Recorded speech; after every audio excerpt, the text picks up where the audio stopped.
You're locked into the Boom and Freezer Show, powered by the best in the game, Classic Billiards, Metro Sportz Bar, Anytime Billiards, PNW Pool Thing, the RACK Billiard Club, J.P. Shower, Tommy's Tattoo Supplies, In the Box, Andy Gow, and Wayne Harriman. Now, let's jump right into today's show. How you doing, everybody? Bobby Hilton here from the Boom and Freezer Show, and we got two very special guests, two close friends of mine, and of course of Scott's as well, Francisco Sánchez Ruiz and David Alcaide. How are you guys doing today, David and FSR?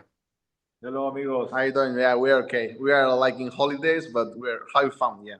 Yeah, the Dos Amigos. Thank you guys for coming. We appreciate it. We know you are. Are you in Spain right now? Yeah, we are in Salamanca. Thank you so much for inviting us in this podcast. Okay, there's some crazy stuff. Is there some crazy stuff going on over there? The French Revolution or something like that happening? For what? Okay, I just saw on the news that like the what would you call it? The Republican Party. It's not called that over there. No here, Scott. No here. It's not in Spain. I don't see anything about. I'm gonna have to Google this. Go ahead. you can to send me. Yeah, maybe you guys aren't into politics, but I don't blame you. It's okay. We don't have time to watch TV. We are. I don't watch TV. The table. Yeah. Right. Okay. Yeah, we are not a big fan about the TV because it's so many politic things in Spain. Yes. So we have to practice too much and travel around the world. So that's all. Oh, you guys say all the right things. You guys say all the right things. Yeah, because that's the first 5 minutes. I'm waiting for Bobby. Man. Yeah. You're so true. I actually made a post on my personal page yesterday saying, everybody needs to stop with all this negative political stuff. It's bad, right? It's negative. It really brings everybody down, right? Yeah, right. Yeah, true. Well, actually, I'm going to look it up, but actually what's happening over there is a good thing. I know Europe, the UK and Europe now they're starting to try and take over Macron. Are you familiar with Macron? Macron is from France. Yeah. Right. Okay. Well, there you have it. I had Spain and France confused. Yeah, but they're trying to take him over, right? And I think that's a good thing. But anyway. All right, let's start talking business. We got two of the best pool players in the world on the podcast, so let's start talking about it. First of all, Lee said you guys are in Spain. What are you doing right now? You're just like on a little break before the big Vietnam Philippine tour. Talk about what you're doing right now. Yeah, we just finished the travel from US, but we were like a month ago. We were in Dubai, World Nine Ball, so it was like a busy schedule. So we arrived in Spain and we took like a week, like holidays, like no practice, no pool at all. So now we are going back to practice this week. So we are practicing like this week. We're gonna practice like the full week. Next week we're gonna start like working because we work also in Eurosport in Spain for snooker. So we're gonna commentate like I think this English Open.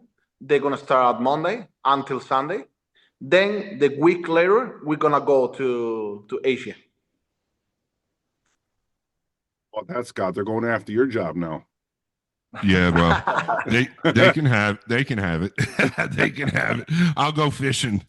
No, yeah, these guys had a long trip, Bobby. Obviously, so you guys went to the Night Shot Open, and then to Saudi Arabia, right, and then to Orlando, then to Roanoke, then to the U.S. Open, right? Yeah. How much time? Yeah, how much time after that did you guys take off? Do you guys take any time off where you're not hitting balls at all, or are you hitting balls every day? Okay, no. We arrived in Spain after US Open. Maybe we take a week or 10 days for we try don't play any no hit any ball.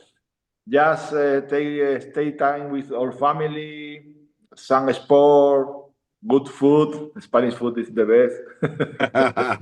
Yes. And then Francisco told we start to practice again, not too much, maybe 3 hours per day, but no so focus, just break, play, fun.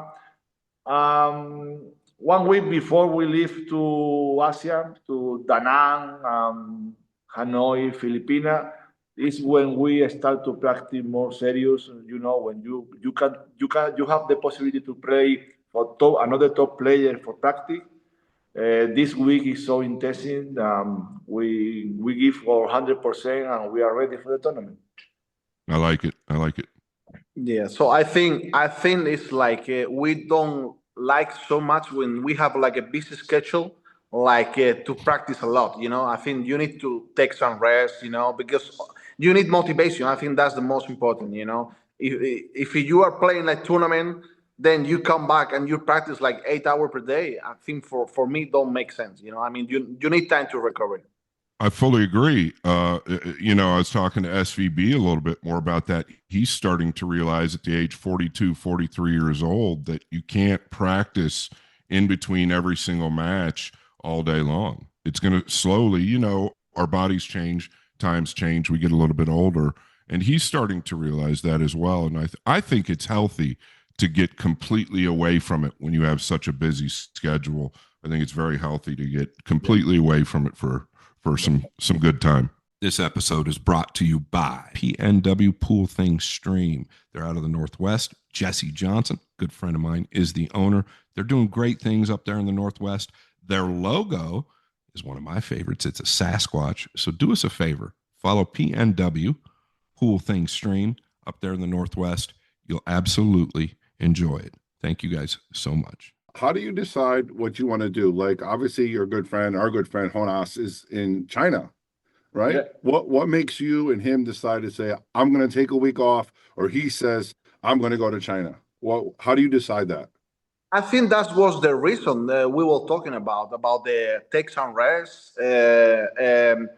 try to recharge the energy, because I think he played like a WT event, but it was like a small event, Then he played the quali of China. So we didn't play the temple. So if we play that event and China, we had to spend like almost 2 weeks between China and Da Nang. So it's gonna be so many times, so much time, So I think it's really good to practice here, to have to stay with the family, go for, because it's gonna be Da Nang, Hanoi, Philippines. It's gonna be at least 1 month, So if we decide to play that event, it's gonna be like almost 2 months. Yeah, they leave September 1, I think. They leave to play some mushroom event in China, and they back after Manila Open 26. Yeah, 27th or something. Yeah. Something like that's that. almost Imagine. 2 months. It's almost 2 months. Yeah, it's too much. We prefer when you are 100% focused in some tournament. We want to make all our energy in 2, 3, 4 tournaments. No 2 months around the world play. No important tournament. Every tournament is important. But we have our schedule like we want to play major and big tournament. Of course. And the McDermott Open, of course, right? You always got to play in that one. Always your house is my house. Always. I have a American mom. It's your wife. I know. She always, when's David and coming? She was so upset when you guys left after the U.S. Open. She wanted to take you guys out to dinner for sure. She's lovely. All right, let's talk a little bit about your careers. I mean, both your careers are historic. I mean, obviously, both your world champions. Let's start with you, David, first. What was your biggest win as your career? You've been a ton of the bigger win. Your biggest win that made you the most proud, the most excited, the biggest win that you've ever had. That's when he banked the 9 in. No. Of course, when you want some individual tournament is so special. But I feel the best tournament I play in my career is, of course, Mosconi Cup. But World Cup of Pool is my Yeah. special tournament. You know, when you practice with Frank the last 12 years together, we have this tournament or meme every single year. We say, well, this year is our time. This year is our time. I think when we won this tournament is my special, the bigger, different feel when I won a tournament. Right. Of course, if you want two-time World Pool Master or European Championship, Mosconi is so special. But this moment is so special for us. But we fight so hard the last 12 years. We practice so hard. Our life is totally different. We don't live near our family. Our family is 500 or 600 kilometers for where we live. We stay a long time for travel with our family. Also, they live here. When you want these 2-3 special tournaments, it's like Francisco when he won world champion. It's say, okay, I take. Yeah, that's another thing I want to touch on with both of you before I ask you that same question, Fran. You guys have been together for so long. Obviously, I think, David, you won the championship at 14 years old, right? 8-ball. A long time right. ago, right? And when did you guys? Not so long. Yeah, long time. It's been a long time. David, you're 57, right, Dave? No. It's not 47. look, Sorry. You look my new look. Yeah, you look good, amigo. It looks good, yeah. Muy bueno. Now it's like a daddy. But when did you guys start such a close relationship with each other? Like, when did you start playing a little bit together and then start saying, all right, we're going to kind of, because you guys are kind of like, I think, the only team in the whole professional world. There's no two guys like you. You guys travel everywhere together. You both won multiple championships together. There's something special. When did that start? I think it was funny because I think I told the history before. Because when I was so young, like 11 years or 10 years old, I have a tournament in my hometown, like 5-minute walk from my home. So in that time, my father has the table, so he set up the big tournament in Spain, but it was like in bar table. So David comes like the best player in Spain. So my father gave me like a present, and it was the first tournament that I played in my life. So they make a draw. And I draw David in the first round. How old was David? What's the age separation between you two? 13. 13. Yeah. Okay. 13 years. So yeah. I was. I think probably I don't remember, but like 10 years old, something like that. I was so young. And my father, he told me, okay, comes to the pool hall because you had to meet someone. So, but he gave me like a surprise. Okay, so they made the draw, then I draw David. So I left to the pool hall. I was crying. I didn't play. I left. I swear, I left. So I was. Were you guys already friends at that time? No. Why did you leave? I am friend with the father. Yeah, my father was his friend, but he gave me like, okay, you're gonna meet David, but you have to play David first round. So I was so sad. I left to the pool hall. I go to my house. I locked my room. I didn't play. Yeah, because I was so scared, because I was thinking, okay, everybody is gonna watch me play against the best player. So I left. I love it. That's so crazy. It was the first tournament. So then my father was pretty close to him. So he invited David like to my city. And my father, he always has a pool hall. So, so that's why we were playing together a little bit. But I think next time we played together, it was the Spanish Championship final. We meet in the final when I was 15 years old. Fran, how old were you when you started playing? If you were already playing at 10. How old were you when you really started playing I pool? started playing when I was young because my father is a pool player. So I go with him like in Spain, like every tournament when I was 3, 4 years old. But I That's start insane. playing. Yeah, I start playing a little bit when I was like 12, 13, Okay. something like that. Wow. That's crazy. I I played didn't hit a tennis ball too when I well. was young. I played tennis. It was my main sport. Yes. I was yes. playing tennis like in my city. I go somewhere like Madrid, Barcelona to play. Like not like big tournament, but I was competing. Sure.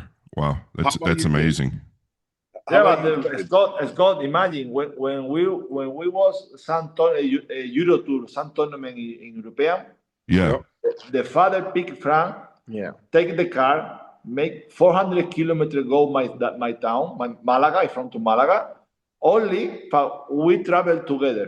Yeah, only for all people let me with him, because he doesn't want to let me go alone. Sure. And then Sure. we travel together. We back Malaga, and the father take the car again, 400 kilometers, pick Frank, and back home. Yeah. Every tournament. So Yeah. you're It's like, pretty cool. you're like the bigger brother at that point. You kind of teaching them a little Sometimes. bit. No, but Bobby, listen. I trying to explain so many top players.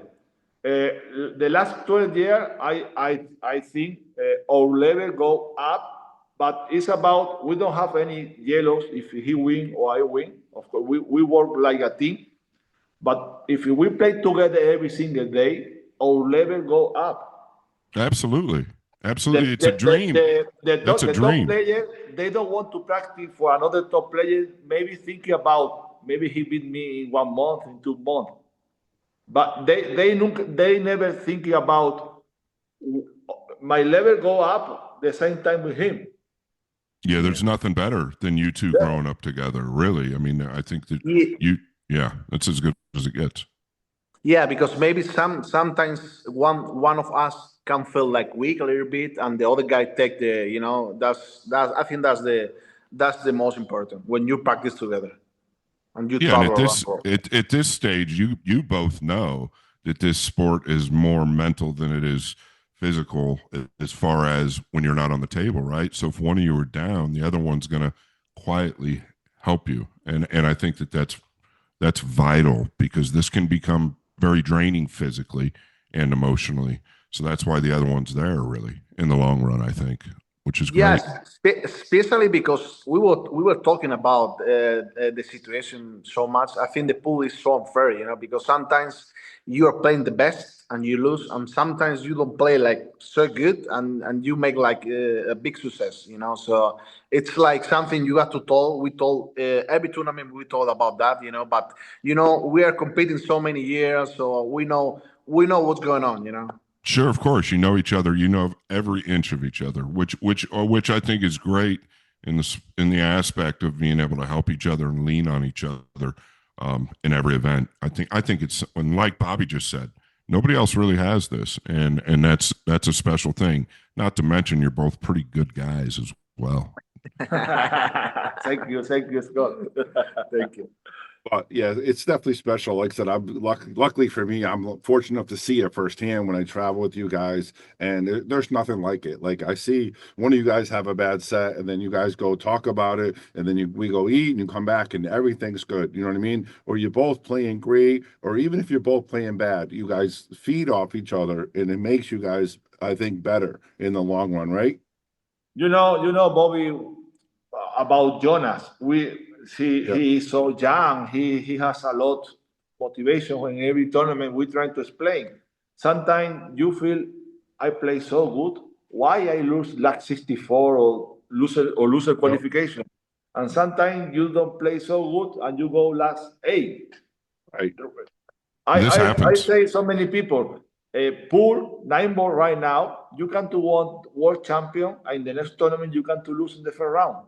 It's the only sport. Only pool, no snooker, no three cushion, and not the rest to the sport in the world. Yeah.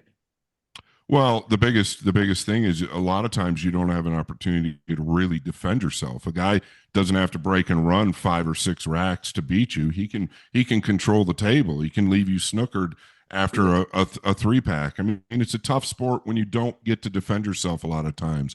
And looking back, every major that I ever wanted to win, I won it and wasn't playing near as good as I should have been playing. But when I was playing poorly, I would win. And when I expected to win, I would never win when I felt like I was playing good. And that's what you guys are saying. And I think it's very common in this sport to where you, and if you're Jonas, I think that I'm sure you guys are telling him, but I think he's got to just let it try to roll off his shoulders, because each event's a brand new event. You can't take what happened prior and put it towards the next event unless it's positive. If it's positive, I think that you do the best you can to take that forward. Yeah, I was talking with Jonas the same thing. You know, I was, for example, in the World 9 Ball, I didn't play my best game. I didn't play my best. Then I reached quarterfinal. I tried to play him. But in the US Open, I was playing really good. I missed, I think, one ball in the last 64, then I lose, you know. So it's like, but, you know, we try to have a good success in the major, you know, but you cannot control. You know, maybe you play your best in a small event, you know, and maybe you go next tournament, it's the World 9 Ball, you play with a lot of motivation, big prize money, but you don't have any role, you know, but you have to, that's pool, you know, that's pool. That's why the pool is mental, you know, I think it's really hard, you know. Bobby, I want to ask you a question for both of you guys. So do you think that Federer, and I'm just talking about Federer, because the more I look at Federer from the outside and what he's done, obviously it's not an accident, right? Do you think that his fundamentals are a little bit different than a lot of the other guys at the highest level, and that's what's carrying him through deeper to these events? Do you think that his fundamentals have a lot to do with it, his training and his fundamental process?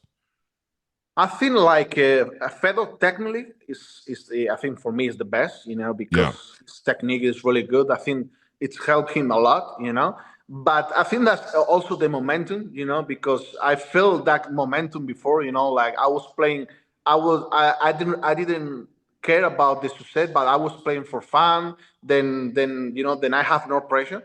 So I think he feels the same. But mentally, he's so strong, you know. It's not like a lot of people say, oh, he has so, maybe he's playing good, but he has the role, you know. I don't think, you know, I think it's so much work behind, and mentally is so strong, you know. And when you win the major, you know, like when you are in your prime, you know, I think everything is easy, you know, like you can go for it, like every shot, every bank, everything, you know. It's like, because I feel before, you know, I feel like I didn't play I'm not playing my best, but I'm in the momentum, you know, like everything. Absolutely.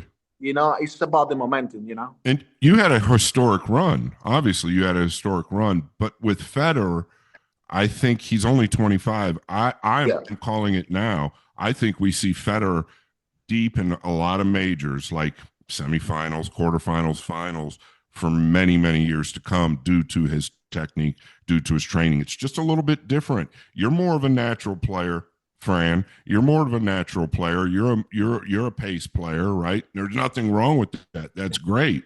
But Federer runs that clock down. He's got it all to a science, right? He uses every second of that clock and his technique. I think we'll see Federer deep in these events for a long, long time to come. Especially because he does like everything's good. Like he breaks good, he jumps good. You know, it's not about only mentally. You know, mentally, of course, he is one of the strongest, but it's about jump shot. You know, because now, you know, it's a big difference between him and the rest of the player. You know, in my opinion. You know.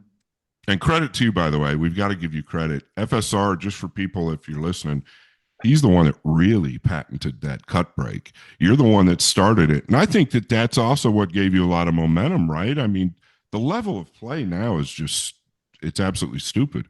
But the cut break that you came with and patented, and you're still one of the best at, it really big credit to you for that. Yeah, I think I find the break, like it was in the Premier League, like 2023, I think. Nobody was breaking like I think all the people was trying to go straight to the 9 ball, you know. That's like pretty dangerous because you can scratch in both sides. And I was thinking to do something different, so that's why I was thinking to drop across the 9 ball. I was practicing a lot. Then I think I find the break like maybe before, like a lot player, But now everyone's breaking good, Like Yeah. so, yeah, everyone's breaking good. So makes the game stronger, now because that's why now to win a tournament is really tough because it's like small pocket, but everyone's breaking good. Thanks, That friend. run, yeah, I want to talk a little bit about that run that Scott was talking about. You were number one player for what? How long was it? Do you know how long you were number one player ranked? I'm not 2 sure. years. I was like almost 2 years, but not 2 years, but maybe 18 right? months, something like that. Yeah. Yeah, and now, like you said, Federer's right getting up there with a long run as well. When you're Yeah. I want to know what your mindset is when you're playing like that. When you're winning everything, every major, everybody on the tour is scared of you, right? What's your mindset when you're winning all those matches, those big matches? My mindset was like enjoy the game. Was like no pressure anymore. I was feeling pressure when I did the main Mosconi because it was my dream. Always was my dream to play at Mosconi. So I remember I was pretty close to make it in 2022. Then in the US Open I make it. When Emily told me you are in the team, I totally changed my mind. I won the US Open when he told me I was in the last 64. Then I won that US Open. I won the World Able. So everything changed in my mind because I feel like okay, I reached my dream is to play Mosconi. So now everything is like free. Like I'm gonna enjoy every single tournament. If I will go like full rail ball, I will play. I didn't play like no scare. Yeah, no fear. Also, it's easy to say because when you win like majors tournament, also when you play with someone, they miss more, like because they feel the pressure. You know what I mean? But this was like I think like the momentum. When you are winning everything, it's like I can do whatever I want. Like I will go for it because if I lose, I don't care. It's what I felt in that moment. Yeah. Yeah, and the other players feel it as well, right? They feel the opposite of what you're feeling. Yes, They feel the absolutely. absolute opposite. So it's a great combination. Yeah. It's like now Fedor or Aloysiu. Yeah. You look the opponent, they don't play the same attitude when they play with another player. Absolutely. I agree. I fully agree. Yap, Aloysius Yap, shout out to Yap. He's supposed to come on here at some point, but yeah, he's doing some amazing things as well. Both of those guys technically after the break technically are very similar as far as their styles and their cue balls and their tactical play. I mean, they're just really two of the best in the game right now. Yeah, but it's for me. It's mentally. It's like I don't know, maybe 70% or 80%. Absolutely. Because you see, Aloysius, he doesn't win like a major. He win the International Open. It's a big tournament. For me, it's like a major. But he didn't win the final. but I think he won twice. But for I covered me, that. I think he doesn't win like a WT event. Right. But Right. when he won the first one, it was the UK Open. He won the Florida Open and US Open. It's impossible. It's like he doesn't win like in the whole life, and he won one tournament, and now he won 3 tournaments in a year. It's mentally. He's playing good, but he's mentally. Absolutely. Once he realizes he can do it, right?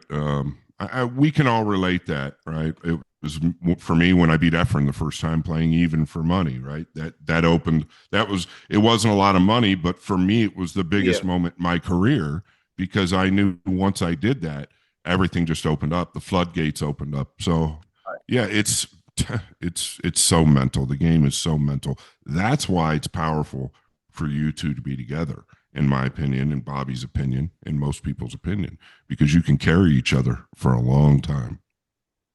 Yeah, that's what I want to get into right now because we're just talking about Mosconi. We're talking more about Mosconi coming in the future, but I want to talk a little bit to David about the past Mosconi. You were a veteran of Mosconi. You've been playing Mosconi so many times. You're still hanging out with FSR and of course Jonas, a little younger though, and no one ever got jealous. Said, "Oh yeah, you're always at Mosconi." How do you guys deal with that? And then I know you're always supportive. Did you always say you're going to make it? Don't worry. Let us know about that, David. Yeah, we're trying to help every player more if he's from Spain. Jonas come to Salamanca sometime. We practice together. We are a group in WhatsApp. He's 22 years old. He has all the future. Don't worry. But what is the problem for him? He wants now. Of course. What about? Go ahead. No, Bobby. I saw so many times every single year. No about Jonas, about so many players. January to August, they play so good, like a champion.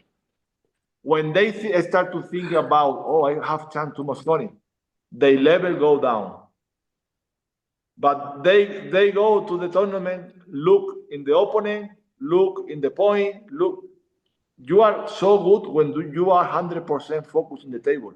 You don't think about Mosconi or whatever. Like Fran said, you're out there having fun, right? You're going out there having fun, doing your job. That's fun.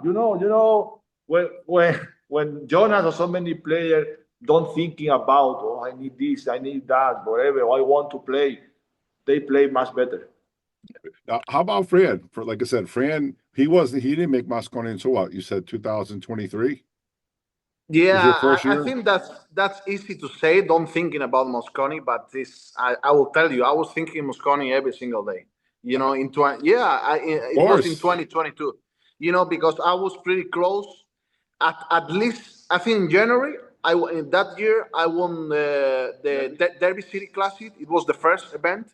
Then I was thinking, the first day I was thinking, okay, I have a chance. Because. It's not about Mosconi. It's about the. When I was young, I always see like videos like Errol Strickland playing Mosconi.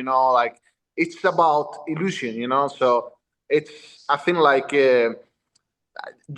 not even Jonas, like a player like Pidgeus, like Moritz, like Jonas. I think they're gonna play for sure. Lucas in America probably. He's also right there. Lucas in America. But. I think that's the main goal for European and US player. I think that's the main goal. Not even like to win maybe like the world champion, because the world champion is the title, but about the illusion is Mosconi. You mentioned the name in there. I want to talk about real quick. You played a match against him at the Florida Open. You talk about Earl Strickland. I want to talk about. I was commentating that match. Oh, yeah. But Bobby, sorry, I have a question for you. If this Mosconi or next Mosconi, Lucas play and Jonas play and they play together, race to fight, who you pick? Fran. I pick Fran.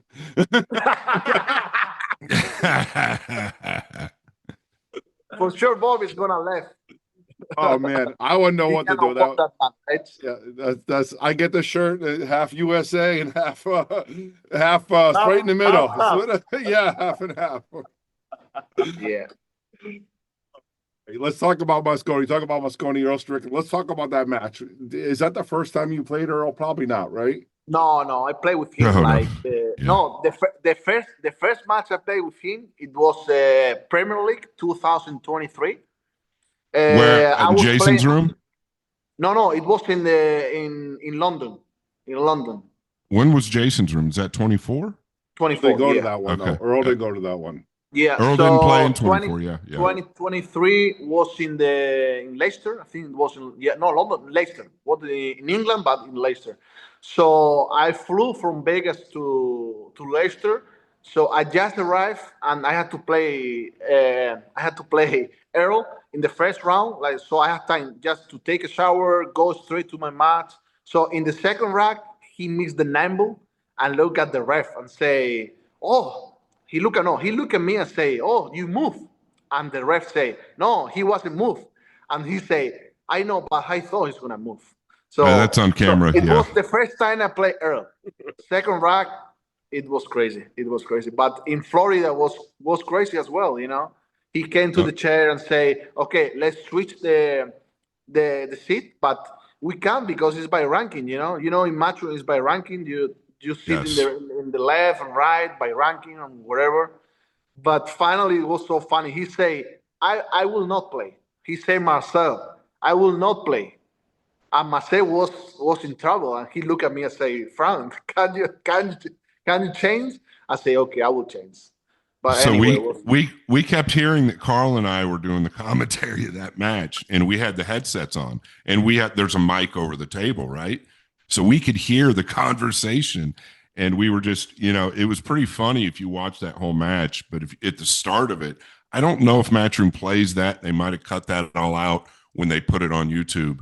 But we were commentating that whole conversation, and when Earl was over there and then started looking away, the way he turned his chair, I mean, he was pretty much defeated before he even started with that mindset, in my opinion. You had him. You knew you had him right then and there.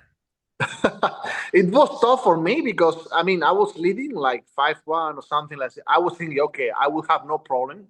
But, he started playing good. He did start playing good.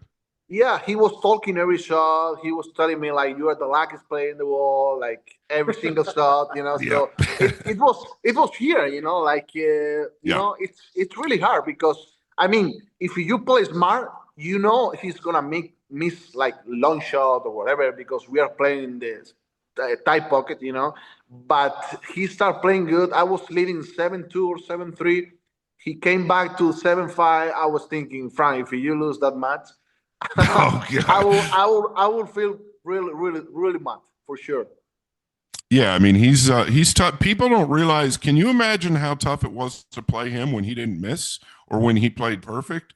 He would do this, right? And I'm not knocking Earl. I like Earl a lot. I think there's a lot of great things he's done.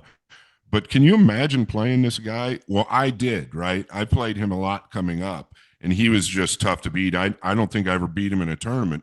But the only year I tried out for Team USA, the only year in my career was 2015. And I was like top 3 in points almost all year. And it come down to the end, Mark Wilson was captain. And this is where I kind of got a bad taste. But Mark and I are good friends now. But I drew Earl first round. And he had me, it was a race to 11. He had me like 10-6. And I played pretty much perfect. I make it 10-10. And I scratch 2 rails in the side. And he runs out. But throughout that match, he's talking, and we're on the TV table, and he's talking the whole freaking time. It's tough to play a guy that doesn't miss and can talk the whole time, and what he's saying isn't very positive, right? Like it's derogatory towards his opponent. So it's a little tough. It's not easy. Yeah, it's not easy. After my match, I feel like very tired. I played so many matches, but I feel in that match, then I win on the hill. Like 2-hour match. That's what I feel when I finish. Drained. You were drained. Yeah. What about when he did this? The shot clock's winding down.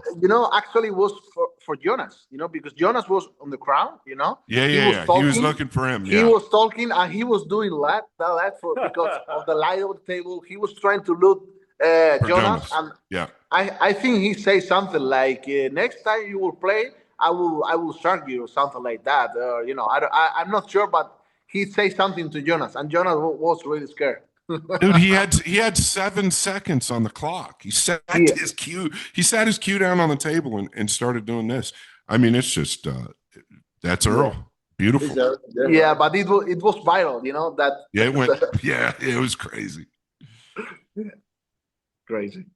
Unbelievable stuff. Well, yeah, I wanted to talk about that match because I thought it was entertaining. What a lot of people, and that was great intake by Scott. Like Earl did that forever in his career. It wasn't just against you, Fran. He does that to everybody. He just talks and but again, he could play. He's still a good player. But this episode is brought to you by Wayne Harriman. Wayne, thank you so much. They call him the Sandman. Thank you so much for your sponsorship since day number 1. It's Wayne Harriman, aka the Sandman.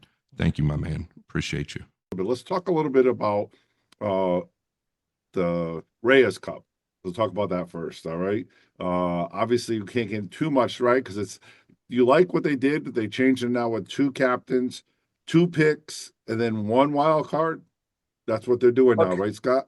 Go ahead. What do you mean two? What do you mean? What do you mean two captain? Two individual captains for each So the side. captain, One captain for each side. Yeah. Yeah. Yeah, No, and no. then, but no, the captain pick 2 players. The captain gets to pick 2 wild Yeah. cards. and then, Right. so you got 1 captain, 2 picks, and then 2 wild Right. cards. Right. Right. So do you like that change? Do you think that's better than? I mean, it was always the top 3, then the captain, then pretty much 1 wild card, kinda. Like that's how it is for Mosconi, right? Yeah. What do you guys think? I don't know how they change the rules in the middle for the session. When we have 3 months for finish the session, the year, but I don't know why. But in my opinion, for the rest of the player is much better when you start to play in January. Before to the first tournament, you say how is the rule for every single tournament. How is the rule for PLP? How is the rule for World Pool Master? How is the rule for Workout Pool, Mosconi, and RACK Cup? We are around the world all year trying to stay in the top in the ranking. And when you are in the top, and sometimes some rules is different. So you feel like, wow, why I go there, and you change the rules. But for sure they have why, but I don't know how is the reaction. Are you talking more about the rules, or are you talking more about the entire format, like the world versus Asia? What do you specifically mean there, David? No, he's talking about the rule. Okay. About the Okay. The qualifications and stuff. Yeah. Got it. Yeah, I get it. Yeah, I think I like the Mosconi, like 3 by ranking and 2 wildcard. I like that form, like, I agree. Because I think it's like clear for the player. Because I mean, the other way to pick the player is really hard, like a rookie, like players like Jonas or Pijus or Morit, because they had to finish first to play Reyes. Otherwise, I think they have no chance for wildcard. I mean, maybe they have chance, but you have players like Kachi, like David. Yeah. I think 3 player by ranking and 2 wildcard. I like it. Agreed. I like it as well. Now, what do you think about the rest of the world versus Asia? Do you like that compared to last year? You think it's better, or do you think it's something that's unique and going to try it 1 year and maybe next year go back? In my opinion, the best thing is the team win Mosconi Cup, the same team play for RACK Cup. Well, I get that. But I also know there's a little biasy there, and you might not know what biasy means, but I get that, right? I get that. I was there at the RACK Cup last year, and once again, just like the Mosconi Cup, a couple of little things. I think it goes completely a different direction. They played great on you guys, but I don't know as a business for Matchroom if they can afford to take the chance to get completely trounced every time that they play. Now, I understand coming from you guys' standpoint, right? And I'm not disagreeing with David, but I think that the rest of the world is going to give them a pretty good challenge. But Team Europe should have also given them a pretty good challenge, in my opinion. But we're missing some players as well. Yeah, I think we just try to figure out the best way, because it's the second year, So I think that's really hard to say. It's gonna be the Europe, it's gonna be US, it's gonna be the rest of the world. I mean, in my opinion, last year we missed a lot of people in the crown, like especially the first two days, So I play Mosconi and I play RACK Cup, then I don't feel the same pressure. I mean, Mosconi is like 2,500 people screaming, different atmospheres, But Reyes, we should have the same thing, But I think this year is going to be the second year. Let's see, I don't know. I think it'll be a little different. They scheduled it during the week, the RACK Cup last year, which was tough. They're learning as they go, right? But the problem was there that, it's not a rich country. Financially. So when people are working all day long, it's very tough to come come in, you know, and it's also tough to travel. So I think the scheduling this year is going to be a little bit different as well. Yeah. I expect that tournament, you know, it's first year, obviously, like you said, Fran. I expect that tournament to be as big or bigger than the Mosconi Cup, right? In the next 10 years, we're talking about the RACK Cup and we're talking about Asia. So I think it'll be massive at some point soon. Yeah, especially I think they move in the future, not now, but if they move to Vietnam, I cannot believe how many people. I think it's gonna be like 5 times Mosconi Cup, you know, because it's like crazy, you know, Vietnam is crazy. Yeah, 2,000 pool rooms in Vietnam and Hanoi alone, which is insane. Real quick, again, talking about, I want to stay on this subject for a few more minutes. Europe obviously Team Europe has been kicking United States ass for a while, right? In Mosconi over the last couple of years. Now, with the rest of the world, if you start matching up with, say, Fedor and, you know, SVB and the Americans, do you think that's going to take away from like your team, or you won't do the same things as on RACK Cup that you will on Mosconi? Do you know what I'm saying?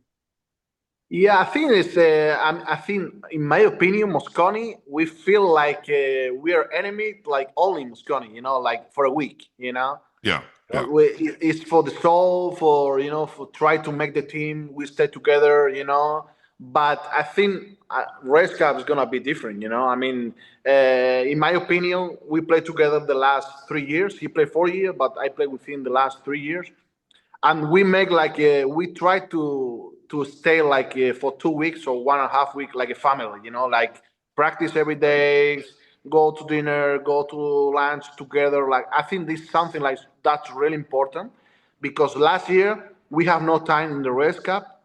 The same thing, we play like, I think we didn't play the best, but in the Mosconi, we go like a week before, we rent a house, we cook together, we have fun. So I think it helped the team a lot, you know, and we play really good at the Mosconi. Yeah, you guys are just kind of thrown together at the RACK Cup, but you guys, I think, were at the International Open prior to the Mosconi Cup and spent a lot of time together. Yeah. And then that's what I was getting at. Like, so now if you do that, the RACK Cup, you're playing the rest of the world. Now you're doing that with Shane, and then in a couple months you're going to be doing it against Shane. You know what I mean? It might make things a little, not weird, but are you going to give them all the secrets? You know, are you going to give them all the say? You know what I mean? The most important for this is when you don't have time to practice. Is imagine Fedor, Shane, Fram, Jason, and another player. You know, if Fedor, who play much better in double, if for Jason, you need to practice 3-4 days, too many hours. You need to check who is the best double. It's about double, chemistry Double is so together. important. Double and the team point is all important. Yeah, it's about double, because in the RACK Cup we have we didn't practice together at all. It's like only 1 day, you know. So I didn't play in the RACK Cup. I didn't play with Kachi, but the week before Mosconi, I was practicing with Kachi a lot, and we were playing the best. We was playing really good, you know. But you have to figure out, you know. Gotcha. All right, let's switch gears to Mosconi Cup. Let's talk about the history of Mosconi Cup. David, so many times been playing on it. Has the Mosconi Cup changed the last 10 years, 15 years to you? Or it's the same when the first time you got on until the last time you win? What's the difference? My first time in 2006 in Rotterdam, no London, Rotterdam. Imagine. The Mosconi Cup now is total different. It's amazing. It's so beautiful. You feel all the pressure. Of course, the player also, the level is so difficult to win. I am so happy when I am part of the team. I can to feel this moment. I don't know how many times I can to play more, but it's so special when you are in the team. Well, I think also, David, I think you're a key factor for the team.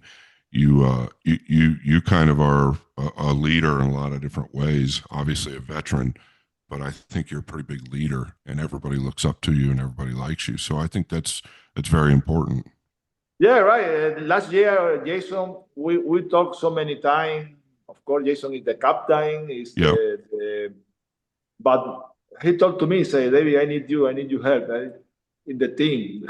He's captain and also player. He needs his time to stay focused. It's not like a machine. He's a person.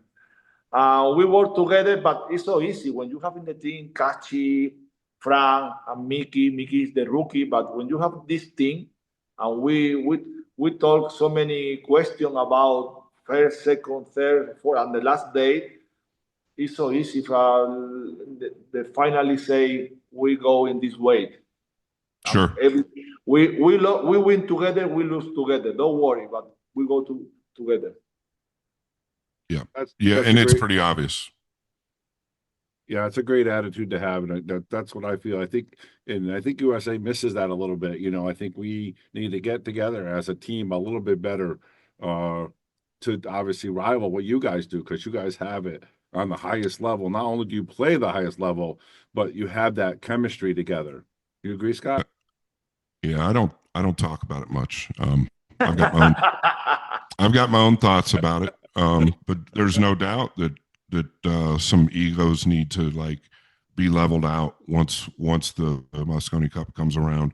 And you know, like literally David just said it, it's very complicated, but at the same time very simple. And you really have to become a family. If one player misses the 9 straight in for the entire cup, everybody does, right? It's okay. Yeah, right. This is part of it, right? But the egos have to kind of change, and there's a pecking order, and there's typically always been that for a lot of years with the Mosconi Cup, especially in the American side. And I get it, right? But that has to change at some point, and whether it's a counseling session or I don't know what it is, but I'm being serious. I think that some things need to drastically change within that side of the organization. That's just my opinion. Yeah, it's like I don't talk about it Mosconi. much. Yeah, it's like in Mosconi, nobody play perfect. It's like No chance. so much. It's like so much pressure. The shot clock is so it's so difficult to play there because sometimes you cannot hurt the clock. So Sure. so it's like I remember when we played together in I think it was like 2022. I don't remember, or 2023. When we miss some ball, we make like a joke, like why you don't play straight? You play bank or you play whatever, It's like try to have fun at the same time. Take out Loosen it up. Yeah, you got to. Everybody misses. Yeah, right? everybody misses. So you cannot play perfect in the Imagine Scott or Bobby, if you miss some important shot, not easy, but important shot, and you look your partner or your team, and you look like that's enough right there. That emotion right there, just one time, is enough to cost you the cup. You lose all your confidence because everybody else sees that. Everybody else on the team sees that, and that's enough. That energy right there is enough to cost a team the Mosconi Cup, right? Yeah. You can't do that. I agree, David. Sorry. Yeah. I want to touch two quick things. First of all, I'm going to take a little credit for European winning last year because I predicted USA. I think I lit a fire under you guys and got you guys really pissed off. And you messaged me like, you picked USA, and then you go out and you kick our butts. So I'm going to take a little credit for the win on that one, okay? Thank you, Bobby, for believing us. No, I think it was so much motivation, like for David and me and for the whole team, because everyone was talking about Race Cup. They destroyed us. And also we don't have like Josh and Alvin on the team, so a lot of people say, okay, you're gonna lose, got a rookie, you miss, you have Mickey is the rookie, you lose two very important players for the team, so but finally we find a way, we work like a team together, so I think that's the most important. We did a good job together. Yeah, Kachi wasn't near his best at the Rays Cup. I don't think he was playing much prior to that. He definitely made a change going into the Mosconi Cup, right? He looked like a completely different player, And Yeah, then right. yeah, absolutely. And then you've got what Mickey did. I don't think and I spent a little time around Team USA. I don't think that I ever really heard them saying, well, they got destroyed at the Reyes Cup. We're gonna win because of that. But if they were thinking that, that's probably a bad thought process. But I don't think that they were thinking that. But you guys definitely came on strong from the Yeah, Reyes Cup but defeat. Jason has a big work there. Jason called catching not every day, but Jason I called know. catching so many times. Listen, go, go, go, Yeah. go, go, go. Yeah. Catching not only Mosconi. 1 week before, you look catching the practice table, 8 hours, 9 hours together, play double with Fran, with Mickey, with me, single matches. He's like animal. He's like Yeah. machine. Yeah, it showed. It showed. You could see. We can see it easily when Kachi wants to win and when Kachi wants to play and when he's putting the time in. You can see it. And I get it. I get that he likes to do other things in life, but yeah, you can see when he gets really committed and wanting to play. I told him in my double match against Sky and Fedor. I don't know if you know. My favorite player is Kachi. Always I say the player more Same. complex. For me is Kachi, and when we are in the seat, Kachi. I don't know if he missed one safety or he missed one shot. I look him like no 100%. In the timeout, I say, Kachi, listen, please. If you are focused, nobody in this venue can beat you. Please believe me. He changed his face and he played like It's great. That's great. That's really good words. I mean, what better can you say right there? Because you're sincere when you say it. He knows you're sincere, and he's getting that information from a world champion. So, I think that would motivate just about anybody in Kachi's shoes. Yeah, that's what I wanted. That was the second thing I was actually going to touch on, David, what you just said. First of all, me motivating you guys, just a joke. But secondly, David, obviously Jason is a great captain, right? From Mosconi.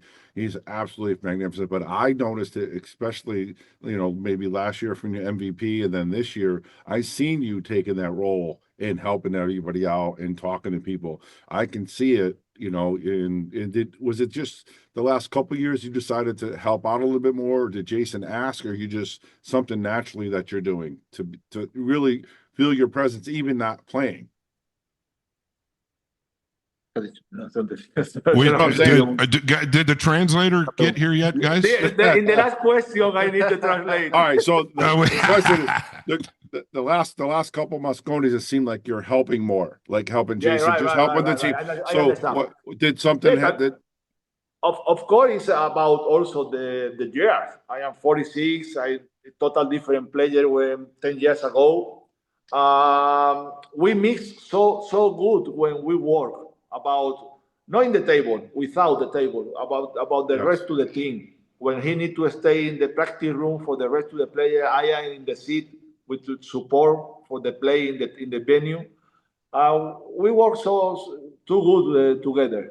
He's an amazing captain. He understands when you miss any shot or you feel pressure. Of course, he want to win, but he understands what happened. You mean? I think it's like so difficult work for even one guy, for one person. Agreed. Yeah. We are five different character, different player. We need some different motivation, so I think it's quite difficult, I fully agree. Like, and Jason, in my opinion, if you talk Mosconi Cup, Jason Shaw is probably at the top of the conversation as far as playing, as far as controlling the audience, as far as being a captain, as far as everything. It's probably Jason Shaw. But even Jason will be the first to admit, and he told me himself, even, he had some struggles getting across to Mickey Krause at certain times.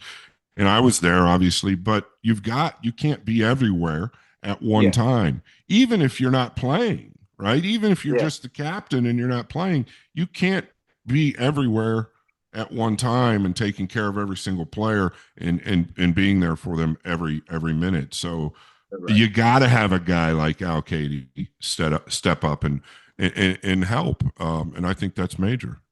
Yeah, I think also Jason is not only about the job he made in the like a captain, but also like a player. I remember last year in Orlando when we walked to the arena, the first match, he was doing like that with the people. He was so confident, you know. So I think like a player, for me, I feel like fuck, you know, I have a leader, you know, on the team, you know, like we have no No scare, fear, no you know? fear. Yeah, no fear. No, it's about he want to take all the pressure Yeah. and the rest to the player.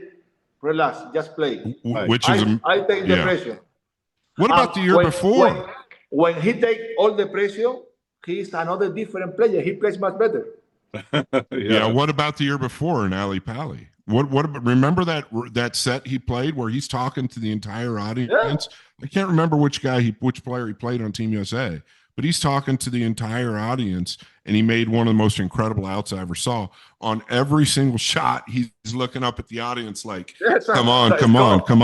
It's Sometimes, listen.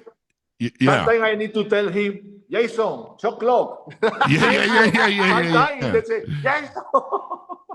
It's incredible what he can do there on really that good stage. It's really good for the player like us, because especially if you don't have so much experience, if you see like your partner play like this, you know, in the high stage, play with this kind of character, you know, like give you a lot of confidence. Yeah, it takes a lot of heat off of you guys, takes a lot of pressure off of you guys, because you know Jason's there to bear the brunt of everything else. And it's pretty obvious. People see that. I think he's actually a big nemesis for Team USA when it comes to the Mosconi Cup. Yeah, absolutely. Yeah. Good stuff. Real quick, who's your Mosconi Cup this year? Top 5. Who's going to play Mosconi? Both? Can you do both teams? Both of you guys. Both team. The team I think I will be or the team I want to play. Like no, the team you think it'll be. Okay. Yeah. This where David says no English. I don't know. No English. No English. Yeah, Bobby likes to put us players or people like you guys in these positions. Yeah. Come on, you got to know right now. Who do you think it's going to be? You know the rankings. You know who it is. I'm not sure because the ranking, for example, now I'm number 3 in the ranking, but I'm pretty close to Nils, Jonas, you know, so many Europeans. So I think I don't know. I think outside of yourself, Fran, who do you think the other 4 guys will be? I think will be. But you say 3 outside me, right? Outside me. Outside of you, correct? Yeah. Pick so 4. I will say. Fuck, it's difficult. So it's gonna be Josh, Cledio. It's difficult.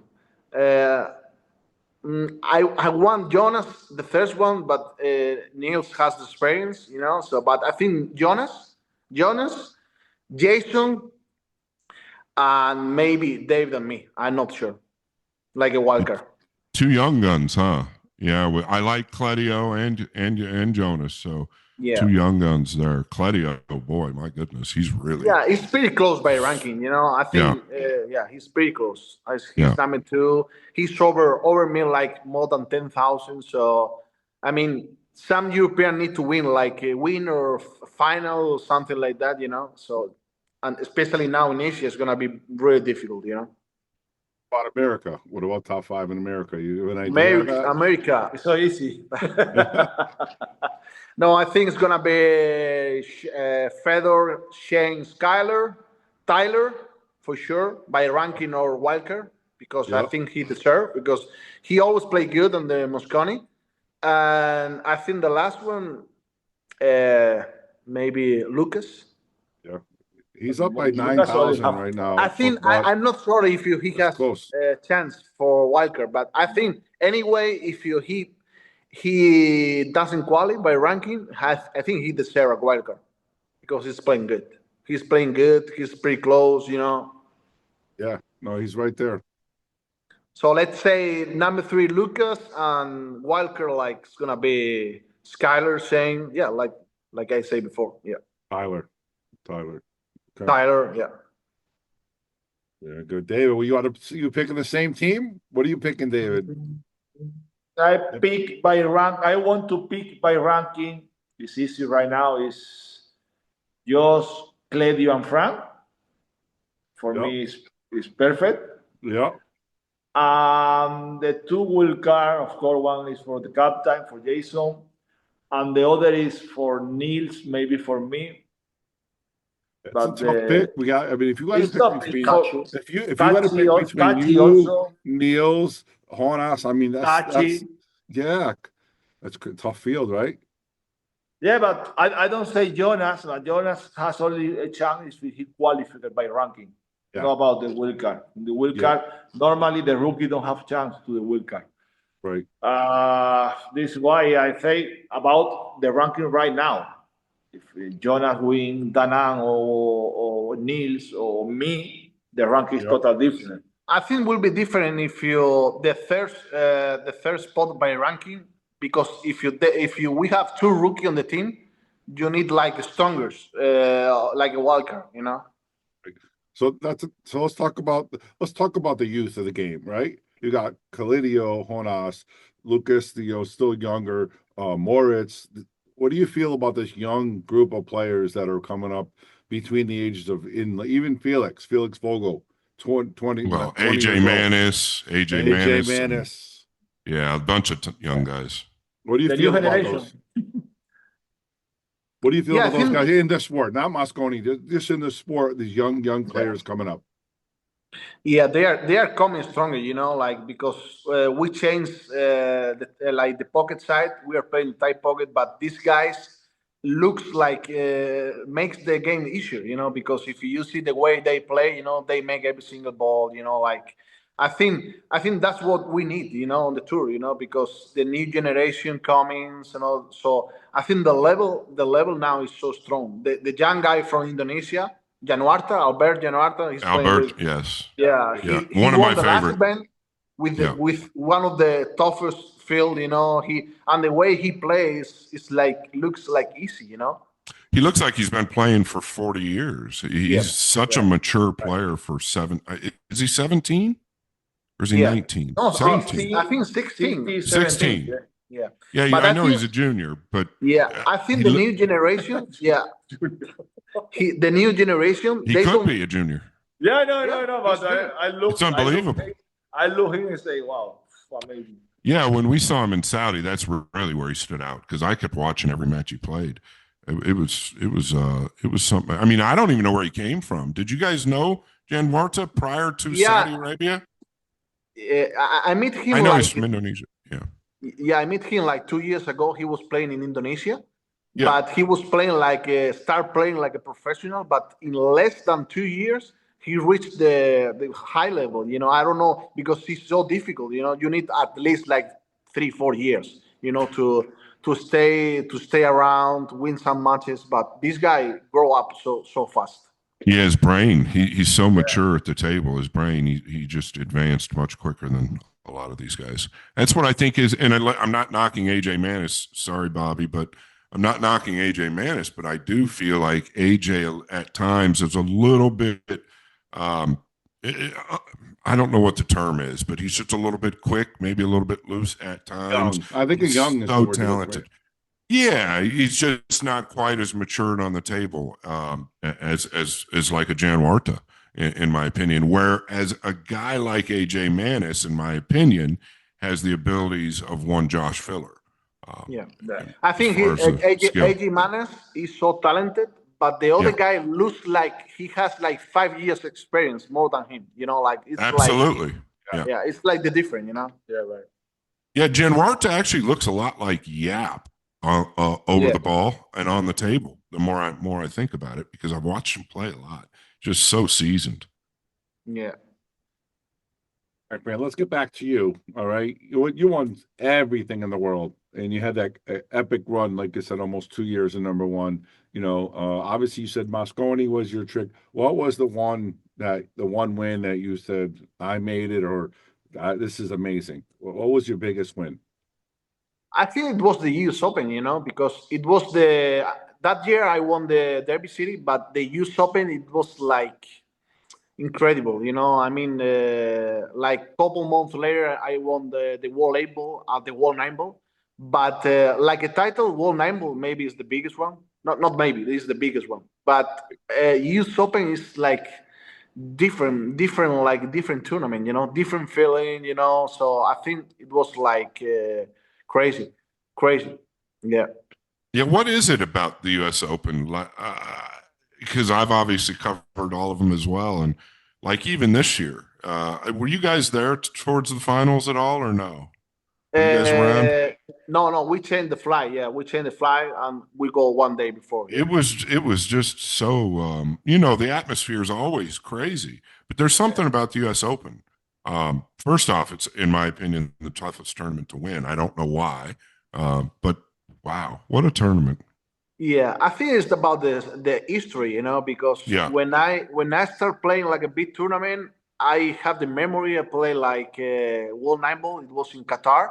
It was a big one, but not like now. It's like a different, But US Open, it was always different, We play like double knockout until final long time ago, but it was like special tournament. I don't know why, but it's like probably I feel like when I won the US Open, I feel more excited than winning the 9 Ball.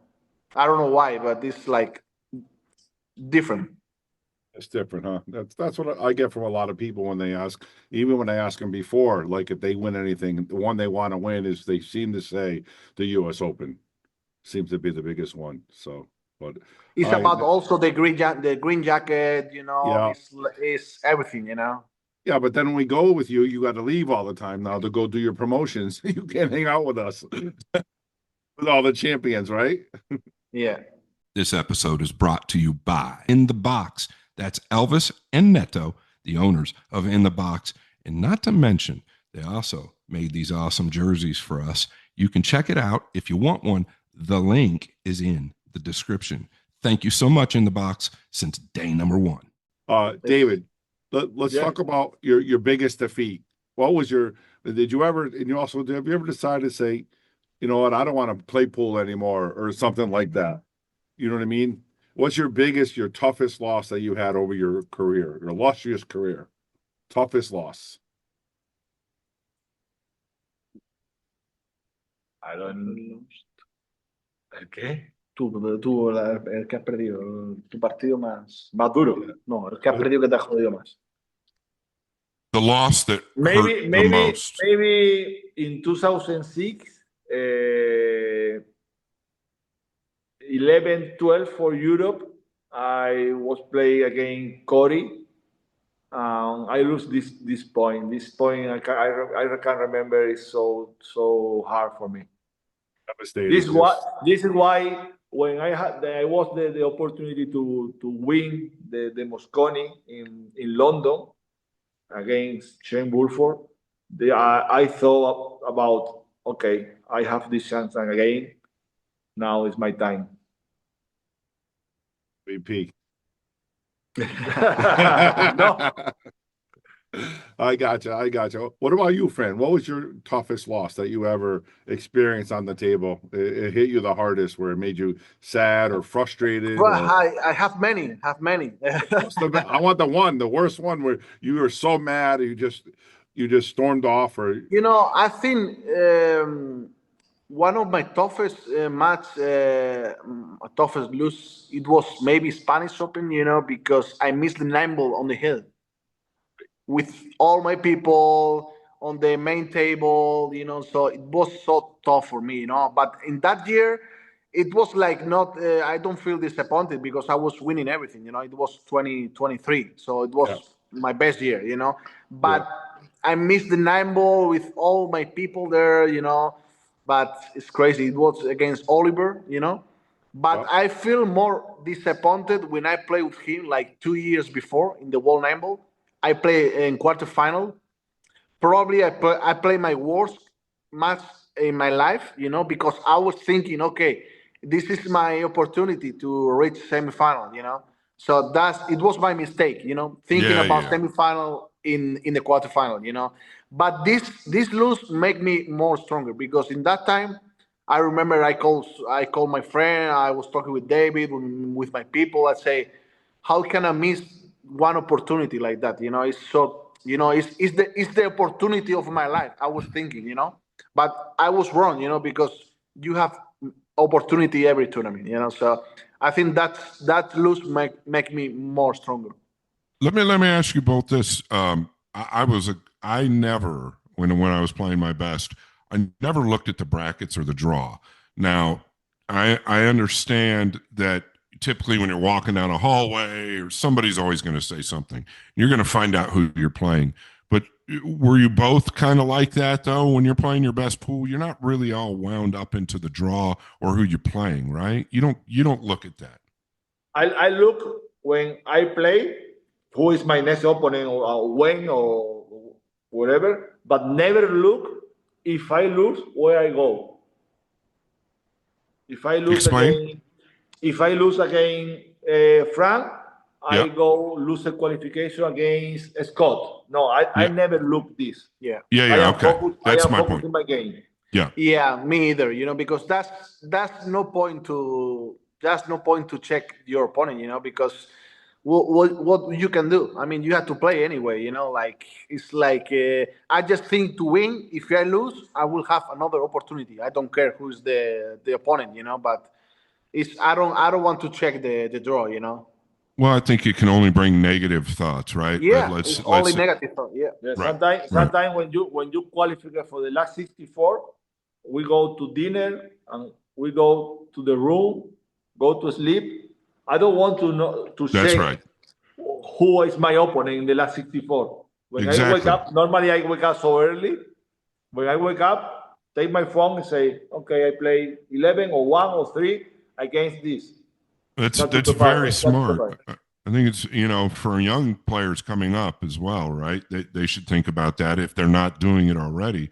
But you don't want to really think about who you're playing the night prior because you could have a hard time sleeping. You could start thinking, going into negative thoughts. Because it Yeah. really doesn't matter who you're playing, right? At the end of the day, it doesn't matter who you're playing. Obviously, you need to know where you're playing, what time, this, that, the other. But when I was playing bad, I would find myself maybe peering at it a little bit more, which wasn't a good thing. But I was just curious about that. Thank you. Let's talk a little bit about exercise. I know if you got a 9 o'clock match, David's up running at 6 a.m. What about you, friend? What are you doing for exercise? I will be filming behind him now. I mean, I just try to have a good breakfast, to at least to wake up like 2 hours before the match, like go breakfast, chill a little bit, so then to take a shower, to go like 45 minutes before my match, maybe practice a little bit. That's all. I don't want to, because normally I didn't do like every day to run. He ran every day, so it's his routine. So I mean, you have to do whatever you do at home. It's interesting. When we were in, God, they all blend together. When we were in Roanoke, I saw Dave. I was driving to go work to commentate at the Battle of the Bull, and I saw David. Actually, David doesn't even know this. He motivated me. I've been going to the gym. I've been to the gym every single day since I got back from our trip. Every single day. So I'm on a mission. I'm fat, but David motivated me. David motivated me a little bit because he was out running, and I was going to Starbucks for the guys, and I was headed towards the tournament.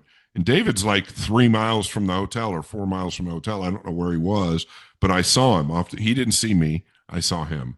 And that kind of stuck with me, right? And it's not for everybody. Like running right now, I've been running on the treadmill for 30 minutes every day. But I've got a bad sciatica issue that just started on my lower left side. But my point being is that exercise, I think, is great. Fran, you've always exercised in the past, right? Yeah, I mean, but it's funny because I cannot run like half an hour like him because I feel like boring, you know. But I Yeah. can play tennis for a 2 hour match Which is without just no as stop. good. You know, it's like, oh, I can Yeah. play paddle. I can because I really like the sport, you know. But I don't like to run, you know. I want Running's to. tough. Yeah, so but for example, I can play tennis for a long time, you know, because I really enjoy the game. Paddle now because it's such a popular game in Spain. Paddle is so funny. Do you remember we were trying in Bosnia? Yes. With Carl. Oh my God, All of Phil, us. she was so bad, but it was funny. David, how much do you run? Every day? Yeah. How much? No. How far do you run every day? Normally 7-8 kilometers every day. Normally 10, but I run 6 days per week. But do you think that's integral in your pool game? Do you think that's in my opinion, I feel it's so good for me, for my meme. But you know, for 2 ways. The first, you know, the last day in every tournament, you need to play 3, 4, or 5 matches, race to 11. If you are good, if you feel good, you have more energy to stay focused. Your stamina for stay everything. longer. Yeah. Yeah. The second is, you know, when you are down in some matches like 8-2 down, and you need to make all 200% all your energy in the table. I trying to explain in English. Sorry. No, you're good. I feel if you have one sport more hard than pool. Yeah. Pool is so easy to make this energy. But if you had sport is pool, is say, wow, I need to play 4 or 5 matches. It's too much. But if you have another different sport, it's so hard, like bicycle or like running or like swimming pool or whatever. Sure. I think you feel much better when you have a long day in the pool. Yeah, that's what I feel when I was in the World Games. I was watching boxing. Then I had to play my match. Then I was watching boxing. Then I go my match. I will say, oh my God, this game is easy. You know, because physically, it's like yes. a different sport, you know. Yes, yeah, physically. But the most important is for my day, not the matter in the tournament. Also in my single day, in my home or for my family, I feel much better. You know, the mental drain, though, the mental side of the sport will start to drain you physically, because I'm around you guys all the time, and I know from my experience, at the start of every major or every tournament, everybody's fresh, everybody's good. By the end, everybody's pretty drained, everybody's pretty tired. And I think that's obviously mental, but it can relate to the physical side of the body as well. Yeah, right. Yeah. I agree. I noticed that too, Scott, and I can feel it when I do interviews with the people. The first couple rounds, you know, the energy is just a little higher, and then toward the end, the focus and everybody's energy is a little bit lower, which is understandable. Sure. Especially when you're playing back to back, right? Yeah. These events, they get heavy over time. Yeah. Real quick, both you guys. So you, David, have you ever had a job, Dave? Any normal job? Have you ever worked like grocery store, car wash, anything like that? Right now or before? Ever growing up when you were a kid? I have 2 pool rooms and 1 discotheque long time ago. Yep. The last 10, 12, 11 years, my work is only billiard. Sometimes now we are commentator in Eurosport. Francisco told before. We are commentator at snooker in Eurosport, but this is a funny. No, David. He's talking regular job. Yeah, grow up. Like when you're working. Regular job is when I have pool room and disco. We have 2 pool room and 1 disco. That's a job. He was the owner. That's a job. I am the owner for maybe 20 years. That's a job. This is complicated when you need Yeah. to shoot You're not guy. some shot, and the phone start to these people don't come to work, the other you know Yes, Yeah, yeah. yes, I know. and this is why I say, okay, no more. Yeah. I need to focus in the billiard. Yeah, I had Gotcha. 85 employees. So I know the job. All right, Fran, what about you? Have you ever worked anywhere? I was working after school. I was working with my father in another pool hall, of course. You know, I was helping like like in everything, in pool, Customers, everything, yeah, everything. I was service. closing the pool hall like for so late. He left before, and I stay until 4 or 5 a.m. Of course. So that's why like 11 years ago we moved to another city to try to do like different things, like to wake up early, to go to the gym, practice in the morning. I never practiced at 9 in the morning, in my life, because I was working in a pool hall. I always practice at the evening. That's normal pool halls. Lucas is still the same way, we're trying to get him to Yeah, do but different it's things. something. It's David's Really? laughing. really it's something you have to practice, because normally if you play at 10, you have to wake up Yes. at 7:30 or 8. You have to prepare the match, you have to go breakfast, and you have to play at the morning. So at least like nobody practice at the morning, so it's like a different feeling. Well, I think that's something that you just brought up there. I think it's massive. I'll use an example. When Federer and SVB played that last 10-ball match, okay, Federer already knew what time they were going to start, which was 6 p.m. So I'm going to flip it a little bit, but Federer was practicing till about 4 o'clock in the morning for weeks in advance. Now, even myself, I used to play late at night. My schedule was always late. After this last trip, I've been getting up at 8:30, 9 o'clock in the morning every day, which is very good because I get to spend my actual day and have a normal life.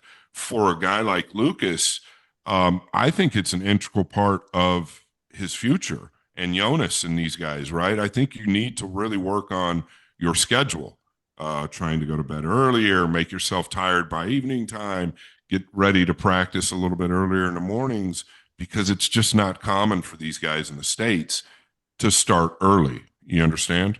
Yeah, right. Yeah, I agree. Yeah.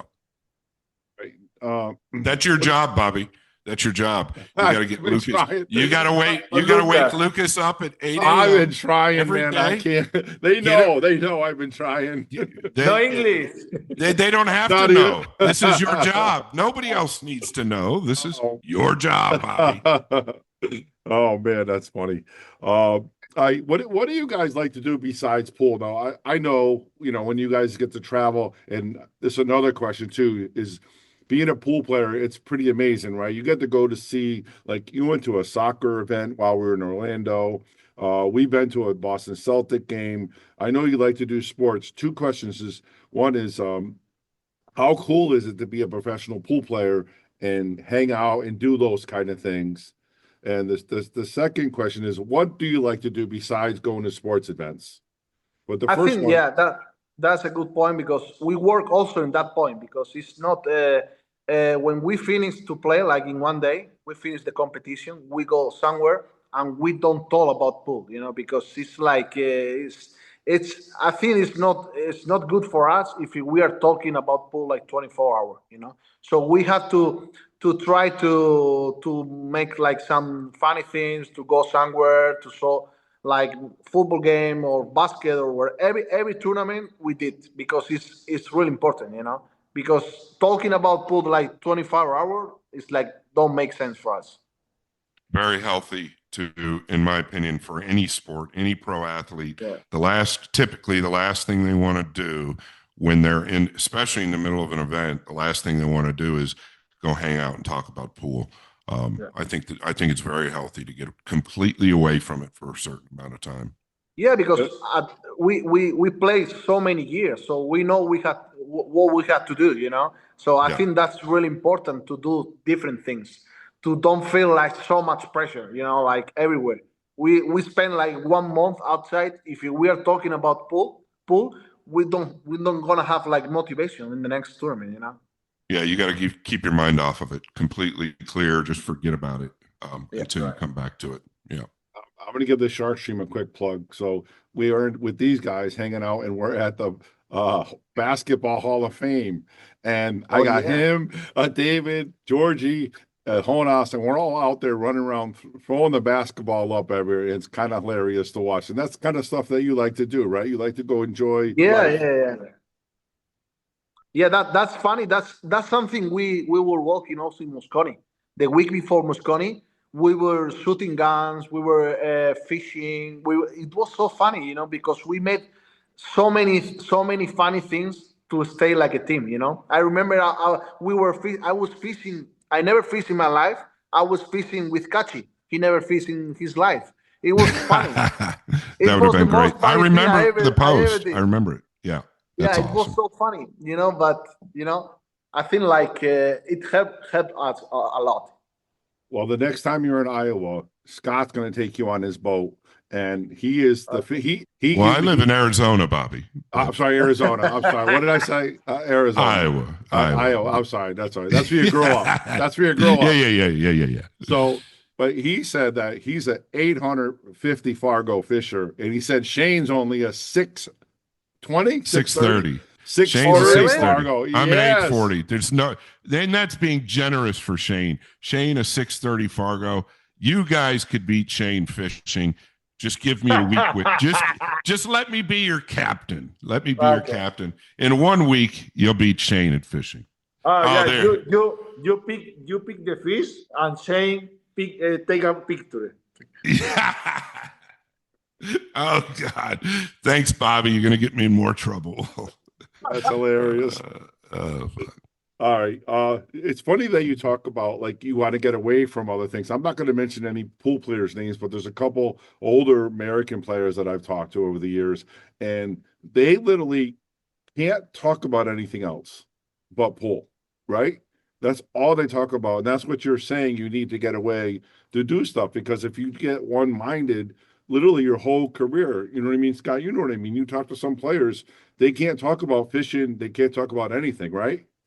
Yeah, I but think it's go ahead, also, guys. It's also not about to have a good success in pool. Don't talk about pool. It's about living a life, you know? I mean, I don't want to travel around the world like just to play pool. I want to hang out, like meet new people, you know, have fun, you know. At least, you know, we go like around the world. We meet so many good people, nice places. So I think we want to enjoy at the same time, you know.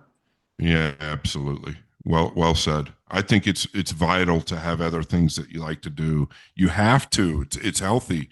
And I think more of the young guys are doing that now, right? I think more of the younger guys, and you guys as generation of player are finding other things to do, which is important. Yeah. I guess that's all I got, Scott. You got anything else to add to these fine gentlemen here? No, just thank you both very much for coming. You guys. Thank you. I'll see you all in Asia. Yes, I mean, actually, I want to real quick. Yeah. So let's talk real quick about the events coming up. You got a busy schedule coming up, right? We're not going to get into WPA matchroom stuff. We're running out of time. Lucky. But you got 4 events coming up. That could change Mosconi completely, right? Yeah, absolutely. Yeah. So what do you do to focus for this, and what do you think is going to happen with these events with a couple people going different spots? You know, yeah, like you say, everything is gonna change. I think it can change by ranking because that's a lot of points. But I think we don't have this kind of pressure. You know, I mean, like I don't think about the ranking. You know, I mean, if I made by the team or Ruiz or Mosconi, it's because I deserve. You know, that's all. You know, I don't think about the other player, what they do, or me. I'm pretty close. You know, I just try to win the event. You know, I will play Danang, I will play Perry Open, so I just want to try to win. That's all. You, David? Yeah, same, similar. right? Yeah, similar. Yeah. We don't think about. We know. 1 year we don't play Mosconi Cup. It's normal. Don't worry. But if you are focused all year in, I'm trying to make Mosconi, you don't enjoy it. You don't enjoy this moment. You don't enjoy this tournament. You are a different person. Obsessed. You're obsessed. So Yeah. where are you both going? Just to Hanoi? Are you going to Perry, Hanoi, or Yeah. Perry, Hanoi, and both. Yeah. Very, what about the very. Philippines? Yeah, we're gonna go Perry, Hanoi, and Philippine Open. Yeah. You're doing all three. Yeah. Awesome. Awesome. All right, man. That's all I got to say. Thank you guys so much. I really, I love you guys. I appreciate it. I'm glad you guys Thank came you. on, and thank you guys very much. Well, Thank you guys for everything. Thank you, Bobby. Thank you. thank you Scott, for both. everything. Thank you both. I don't See love you. either one of you. I'll see you. I love you, amigos. You need to teach us play one pocket. Yes. Yes, yes, yes. Come to America. We'll play. Come to America. I was in the game. Quietly. Don't tell anybody. Don't tell anybody. We already you so talked much. about this. We talked about this. All right. Talk to you guys. Thank you all. Bye. Thank you, All guys. right. Bye, guys. Thank you. Bye bye. All right. Bye. Shout out to our amazing sponsors, Classic Billiards, Metro Sportz Bar, Anytime Billiards, PNW Pool Thing, the RACK Billiard Club, JP Shower, Tommy's Tattoo Supplies, In the Box, Andy Gow, and Wayne Harriman. Make sure to check them out, and thanks for supporting the Boom and Freezer Show.